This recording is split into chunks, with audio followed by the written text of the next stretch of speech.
time's a gift, my time is free. I could spend it on you, you could spend it on me. I could say you'll be blown away, but the change you see me. And I feel alright, dance all night, put a little flavor in my life. In this November edition, we start with a little bit of history at the Tuskegee Airmen Memorial in Walterboro. Then we go to the Koger-Murray-Carrol House outside of St. George. Then off to Cottageville, where we go to the Pon Pon Chapel of Ease. And for Thanksgiving, we then go to the Keegan-Filian Farms and end up at the Marshview Organic Community. So stay tuned and enjoy the show. Hi, I'm David Smalls. Welcome to the South Carolina Artisan Center.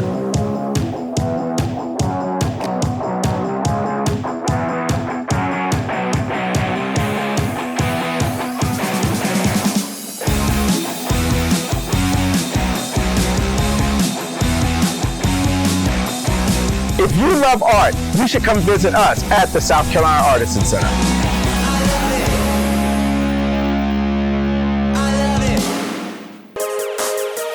Meet the people and places of Colleton. I am Colleton. I am Colleton. I am Colleton. I am Colleton. I am Colleton. I'm Colleton. I am Colleton. So come visit us today in Colleton County.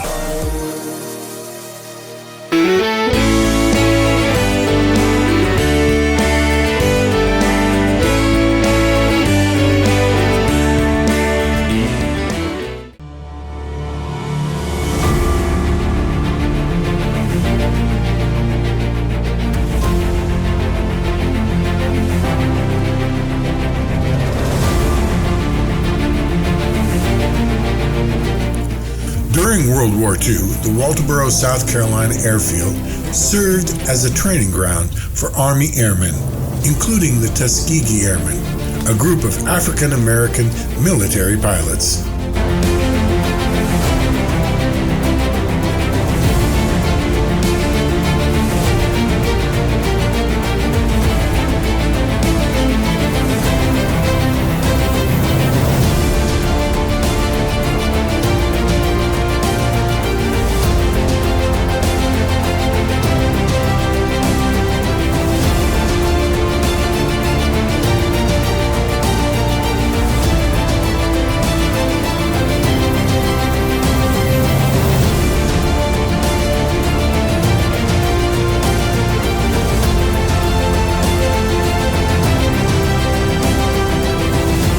They formed the 332nd Fighter Group and the 477th Bombardier Group of the United States Air Force.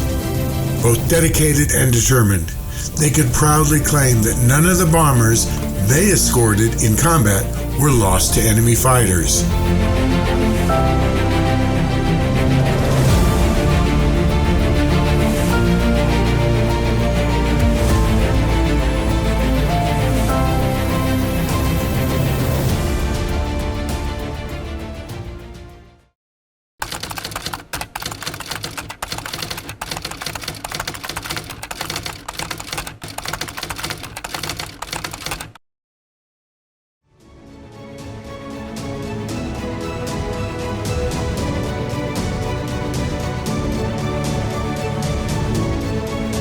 On October 14, 2023, a rededication of the monument was held in Walterboro and was respectfully attended by many gratefully.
Hi, my name is Phyllis Hughes, and I'm the president of the Dorchester County Historical Society. We are here today at the Koger-Murray-Carrol house that was built in the 1780s. The house was donated by the Fitzhugh-Swetman Jr. family back in 2004, and it took till about 2009 for the restoration to be completed. The house is located about a mile from Edisto River. A sawmill was set up on the property when the house was built. It took between 7 and 12 years to complete before the house was even started restoration, and further evidence now shows that Joseph Koger did not build the house, but a lot of the information on the marker is correct, except now we have found out that Thomas Ferguson was the one that owned this land and started building this house. Thomas Ferguson was a sawmill owner that had a huge sawmill on the Edisto River during the Revolutionary War. That is the way a lot of the soldiers, like Nathaniel Greene in his journal, his colonels crossed the river. He dammed up part of the river, and he had a major sawmill there, which is just a little ways down from where the house is today. He started building the house, but he didn't finish it. The second owner, David Campbell, from Charlestown, both of them are from Charlestown, bought the house and finished the house in the late 1780s. The house is over 200 years old. It's right now considered the oldest in the county. Middleton Place predates it, like 1750s, but their main house was destroyed during the Civil War. This residence is probably the oldest house in the county, Dorchester County. During the Civil War, the stories passed down through families is that the woman that lived in the house during that period of time befriended both Union and Confederate soldiers, and this house was saved because of that. This is the famous blood stain on the floor, and the story goes that this house was used as a boarding house for men that used to work in the sawmilling business down on the river, and they would stay here for days and weeks at a time because it was before transportation. And one night, and also it was used as a stagecoach stop because it was the only house on the wire road for miles and miles. And one night, someone was spending the night here. Someone knocked on the door, and the story went that he was shot or stabbed. The house is located about 3.5 miles west of Grover. It's at the intersection of the Quaker Road and the Wire Road, and just past the house is an overpass of I-95. We would love for you to come and visit this house. It's opened a couple of times a year, but we could be reached through the Dorchester Heritage Center, 101 Ridge Street in St. George, and we're also on Facebook. If there's a group that would like to come, we will give a special tour for special groups, and we do open it, and we want to welcome everyone to come and just see this piece of history.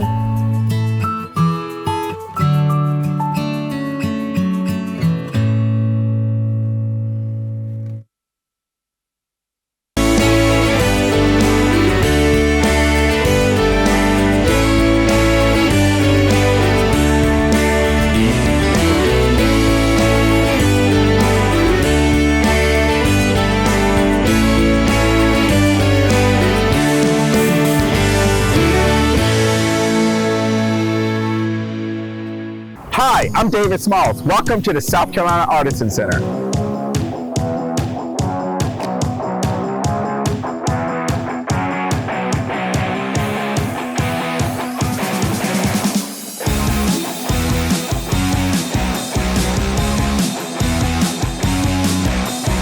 If you love art, you should come visit us at the South Carolina Artisan Center.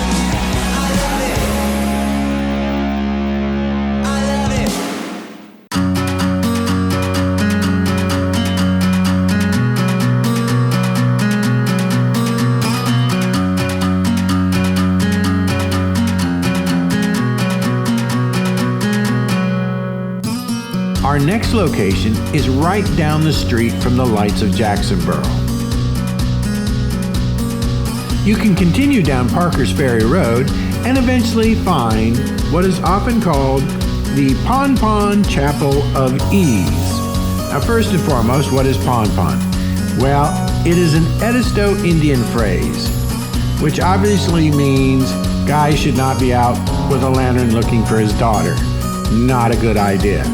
So either that or Pon Pon simply means there's a lot of water all over the place. But the Pon Pon Chapel of Ease is actually part of the Pon Pon Plantation, which once again was a plantation established way back in the 1700s. As a matter of fact, it was established in 1725 by an act of the General Assembly. Of course, this is long before the Revolutionary War, so this would have been a group of guys who were really good buddies with the king. However, you are actually in the area of Yamasee. The Yamasee and the Yamasee Indians were part of the Edisto. So you had the Edisto, you had the Yamasee, you had a number of them. Back in 1715, there was a war. And during this war, they had plans to build this parish church, and that was the Yamasee War of 1715. However, they didn't get around to it at that time. Originally what it was a busy stagecoach thoroughfare that connected Charleston and Savannah. After a few years, like about 40, in 1754, a brick chapel was erected to replace the earlier wooden structure right where they had this stagecoach thoroughfare. As a matter of fact, part of what you'll see is there's actually a tomb that is a well, which is relatively unique. But then you understand, this was a stagecoach stop. Now, not much scary goes on. There's not really a good scary story that goes with the Chapel of Pon Pon. However, the best part about it was this was one scary area that we didn't have to run around, drive around 3 times, flash our lights to get a pile of ghosts to come out.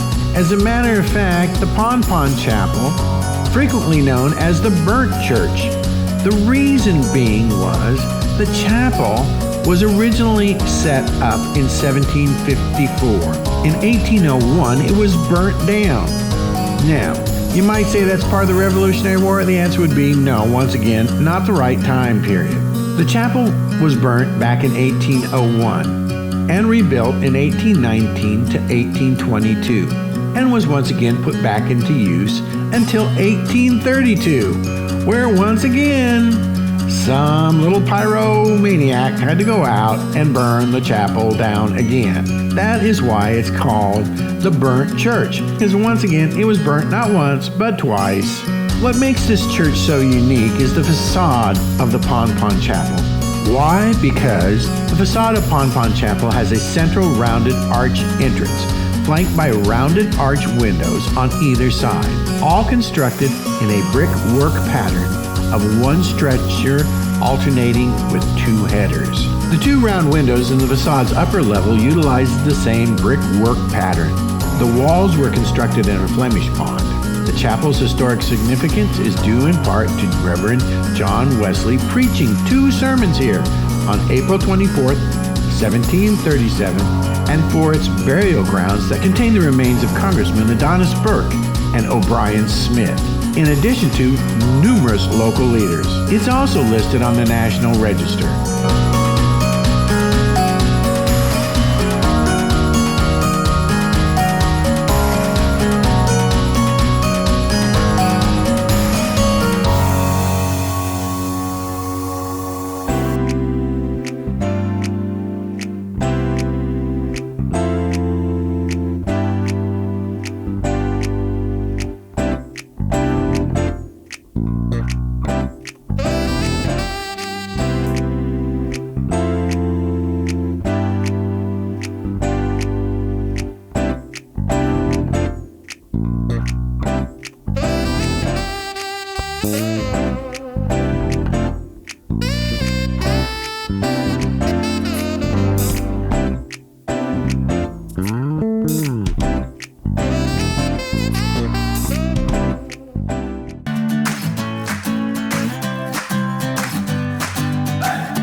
Mark Fillion with Keegan-Filian Farm. We're located in Walterboro, South Carolina.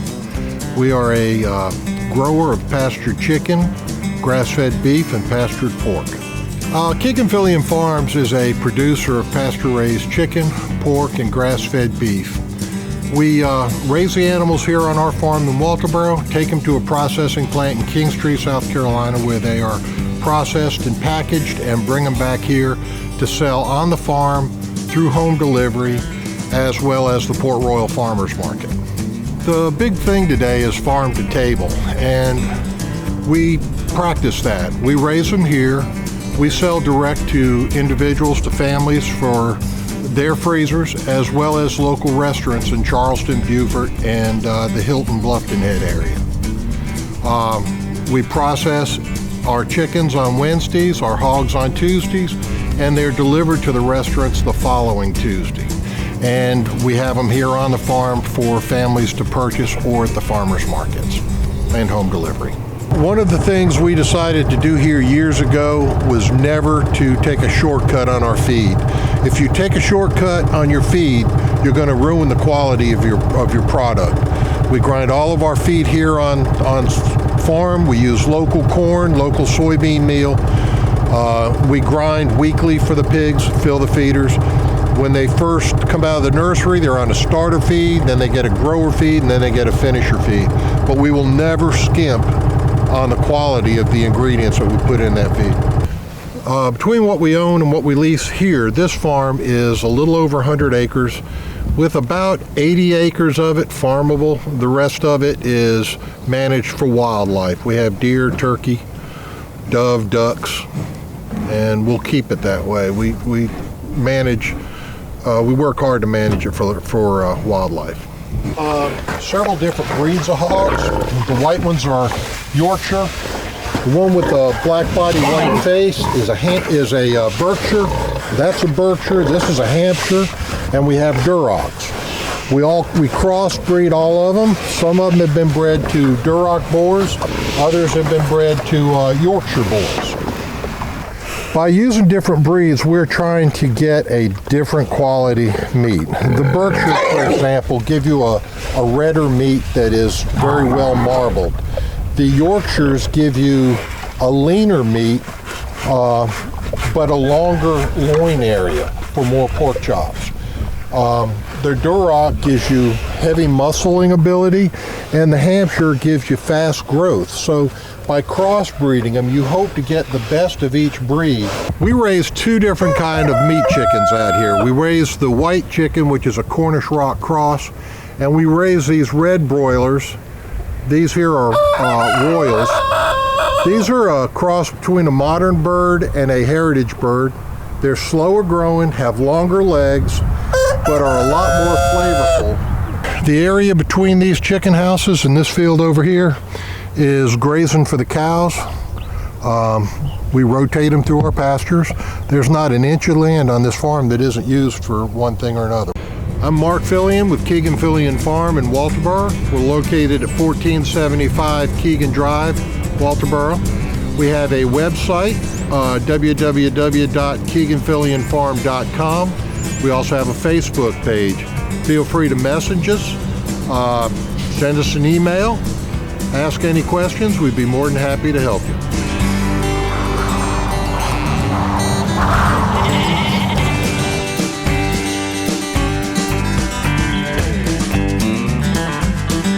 Staff here at Keegan-Filian Farm want to invite you down to see the animals, purchase from our market, place an order, have it home delivered.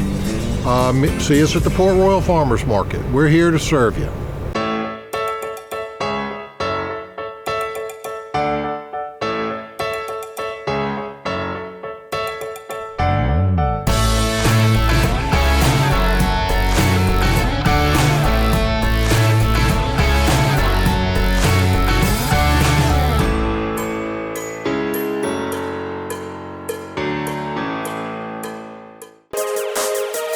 Meet the people and places of Colleton. I am Colleton.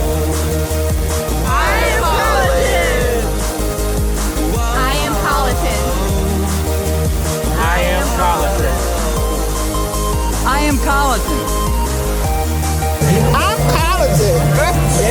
I am Colleton. So come visit us today in Colleton County.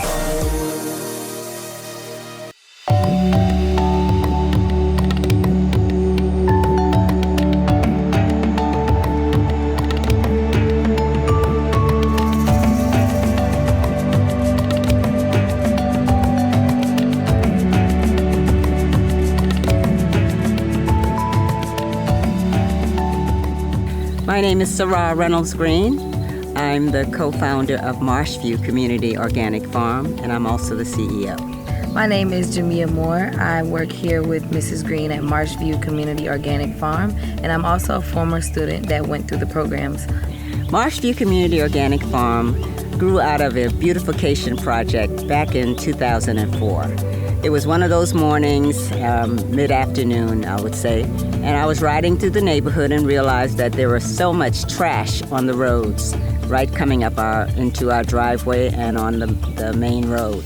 So I stopped at my neighbor's house where a lot of the kids were on vacation, spring break, and I asked them if they would help me pick up the trash. And they said, yes, we can help you pick up the trash. I said, we can have a cookout afterwards. So we got some bags and started picking up the trash all up and down the roads, and then we had a cookout in the backyard, and we were having fun, and I said, you know what? Y'all were wonderful, you did a great job, and let's keep our community clean because the earth doesn't like it when trash is put on her. So I said, I've got to get in my garden right now and do some work. And they said, we want to join you. And when they said that, my eyes and ears just perked up, and I said, well, come on, let's do it. And so that's the start of Marshview Community Organic Farm. And from then on, we've been working with youth in the community and around Beaufort County to come to the farm, learn about farming, learn about how to get along, how to work together, and all other projects that we have done, along with teaching them how to grow.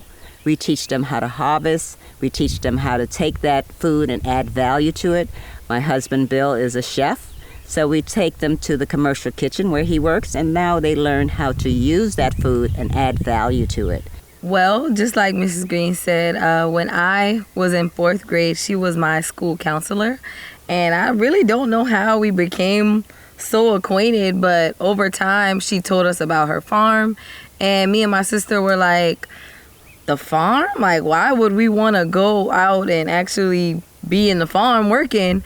And then she kind of was just like, it's something that I enjoy doing. You should try it. And so we told her we would want to come one day after school. And that day that we came, it was us. It was a few of our other classmates, probably about 5 or 6 of us. Mm-hmm. And then that was just like history. We started there, and then eventually we joined the cooking classes that Mrs. Green and her husband, they do. And after that, it was like, it just flowed after that. And then once you start doing it, you get accustomed to doing it, and you're in this pattern, and then you're here to teach the others that are joining in, and you're here to mentor the other youth that are joining in. All of my upbringing came through the Gullah heritage. My great-great-grandfather, Robert Green, purchased this parcel of land, it's 20 acres of land, in 1865. And he was enslaved, and 1861 is when our ancestors got freed on the island. And so 4 years after that, he was able to accumulate enough money to pay $15 for 20 acres of land. And so I pass on that history for a reason, because I need our youth to realize that that was the most important thing for them soon after they received their freedom, is to purchase land so they have a place to live, and their ancestors coming after them will also have a place to live. I would like to introduce you to my husband. This is William Green. We call him Bill Green. He's our chef.